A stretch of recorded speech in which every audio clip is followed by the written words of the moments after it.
ഈശോമിശിഹായ്ക്കും സ്തുതിയായിരിക്കട്ടെ.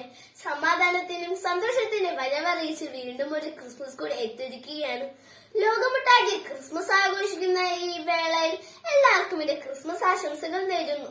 മനുഷ്യാംശത്തിന്റെ മോചനത്തിനായി ഭൂമിയിലിറങ്ങിയ യേശുക്രിസ്തുവിന്റെ ജനനത്തെ ആഘോഷിക്കുന്ന ഈ വിശുദ്ധ ദിനത്തിൽ ഓരോ മനുഷ്യഹൃദയത്തിലും സ്നേഹത്തിന്റെയും സമാധാനത്തിന്റെയും പ്രകാശം നിറയട്ടെ.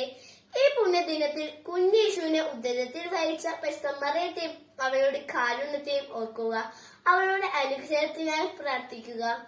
2000 വർഷങ്ങൾക്ക് മുൻപ് പുൽക്കൂട്ടിൽ പിറന്ന ഉണ്ണീശോ നമ്മുടെ ഓരോരുത്തരുടെ ഹൃദയത്തിൽ വന്ന് ജനിക്കുന്നതിനും ഉണ്ണീശോയെ വഹിക്കുവാനുള്ള കൃപ ഞങ്ങൾക്ക് നൽകണമേ. അതിനുള്ള ഓർമ്മപ്പെടുത്തലാവട്ടെ ഈ ഓരോ ക്രിസ്മസും. നന്ദി.